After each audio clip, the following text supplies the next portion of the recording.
Сен адашкан жолдон оңдогон, сыр билгизбей сыртынан карап, бир тууган деп сени коргогон.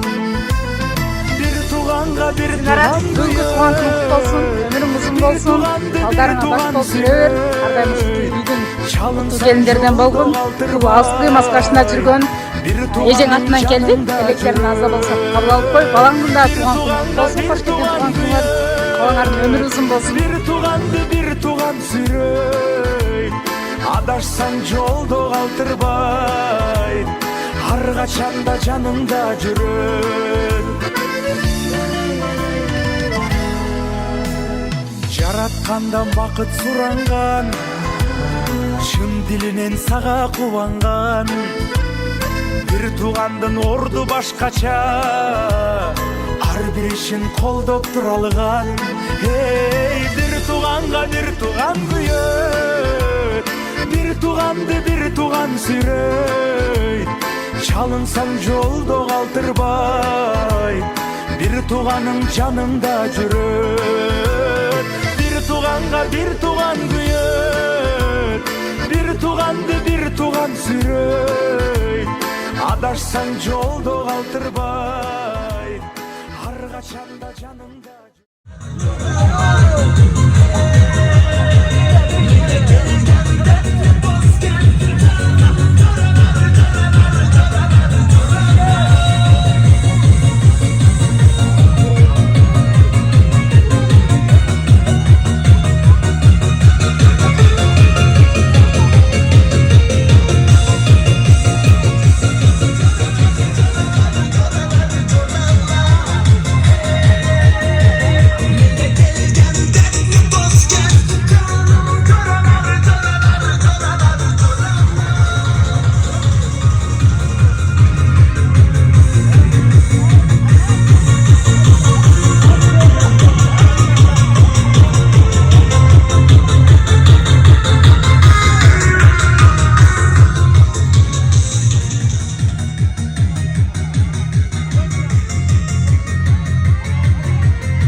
Kemudian pengetahuan perubahan kemudian bukan perubahan kemudian besar Ularga men uzun ömür, gençlik vakit kalanı, gerçekten Kırgız'ın en başlı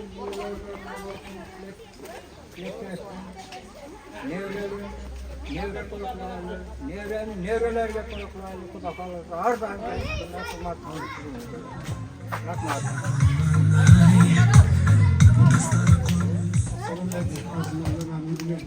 Kızım Dilara Bey'e Muhammed'den Pınar'da ben Allah'ımlar ömür uzun olsun, cesaretim olsun.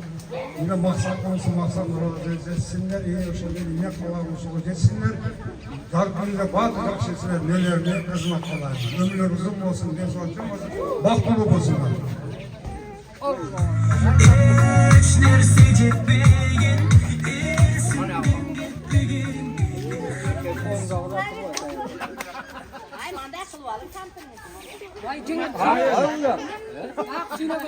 Hormatly mehmonlar, ishga bardinglar. Bugun Meryem Muhammedovaning tug'ilgan kuni menen. Tug'ilgan kuni shubhasi menen kelib o'tirasizlar. Sizlarga dag'im singan sog'lik, uzun umr, kuydirib vaqt qalaylik. Ushul bolam saylikka kelganlardan bo'lsin. Apası dağın, havası koşu, bazarının yaxşılıklarını görsün, biz dağın çeşitlerini giyip yürüyelim. Sabıda kesince dağın varlık gelgenlerine diye olsun kalayım. Daima yaxşılıklar olsun, toylar olsun. Rahmat, rahmat. Hiç şimdi Salamazlarla, hürmetli imamlar, hoş gelirsiniz. Mana bugün biz uşul kelinim menen ukamdan tuğan günüge kelip oturasınlar. Sizlerge ders olup alayım. Uşul men birge kelinim menen ukama çın ders olup uzun ömür, zodoy beyik arısılarla tuğan bakılar alap olsun. Kuday prezident, deputatlar olsun. Biz uşul bardığınızlardı akam menen jengem koşa karıp, daim bizi körümüzde oturup, şunu da jürüversinler, uzun ömür kalayız. Rahmetli